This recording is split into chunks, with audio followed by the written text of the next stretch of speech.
Hi అండి. పిల్లలకి ఎంతో హెల్తీ అయిన స్వీట్ పొటాటోతో చపాతీ ఎలా తయారు చేయాలో చూద్దాం. ఇది పిల్లలకి చాలా హెల్తీ అండి. వాళ్ళ వెయిట్ గెయిన్‌లో చాలా యూజ్ అవుతుంది. ఇంకా ఇందులో ఫైబర్ చాలా ఎక్కువ ఉంటుంది. సో, డైజెషన్ బాగా అవ్వడానికి యూజ్ అవుతుంది.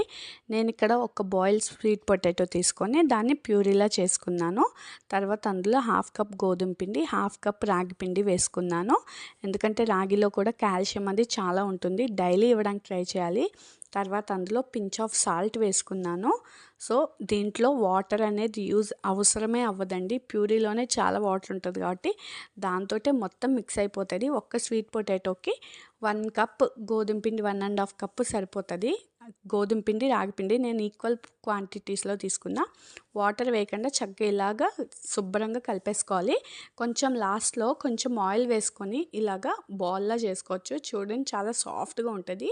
చేతికి అంటుకున్న కొంచెం ఆయిల్ వేసుకొని రబ్ చేసుకొని పిండి కలుపుకోవచ్చు.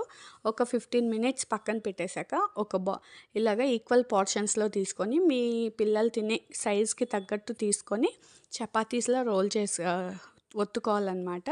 స్వీట్ పొటాటోలో వైటమిన్ ఏ కూడా చాలా ఎక్కువ ఉంటుంది. సో, ఐసైట్కి చాలా హెల్ప్ అవుతుంది. ఉట్టిగా స్వీట్ పొటాటో బాయిల్ చేస్తే పిల్లలు తినడానికి ఇష్టపడరు. అది కొంచెం జిగురుగా ఉంటుంది, నోటికి అంటుకుంటుందని చాలామంది ఇష్టపడరు. కానీ చాలా చాలా మంచిదండి పిల్లలకి. వాళ్ళకి ఫోకస్ కూడా బాగా పెరుగుతుందంట, బ్రెయిన్ షార్ప్ అవుతుంది. సో, ఇలాగా నెయ్యితో 2 సైడ్స్ చక్కగా కాల్చేసుకున్నాం. పిల్లలకి నెయ్యి కూడా చాలా ఇంపార్టెంట్. డైలీ ఒక 2 స్పూన్స్ నెయ్యి వాళ్ళకి చాలా మంచిది. బ్రెయిన్ డెవలప్మెంట్కి, బోన్ స్ట్రెంత్స్కి అంత బాగా యూజ్ అవుతుంది అనమాట. చూసారా ఎంత బాగా పొంగుతున్నాయో, అంతే సాఫ్ట్గా కూడా ఉంటాయి. చాలా చాలా హెల్తీ అండి. మీ పిల్లలకి ఒక్కసారి ట్రై చేసి పెట్టండి. వీడియో కనుక లాస్ట్ వరకు చూస్తే లైక్ చేయడం మర్చిపోద్దు. అలాగే పిల్లలున్న మీ ఫ్రెండ్స్కి, రిలేటివ్స్కి షేర్ చేయడం మర్చిపోద్దు. చూసారా, ఒకప్పుడు పిల్స్బెరీ యాడ్ వచ్చేది కదా, 3 వేళ్ళతో తుంచేటట్టు అలానే ఉంటాయన్నమాట ఈ చపాతీస్ కూడా. చూసారు కదా ఎంత బాగున్నాయో.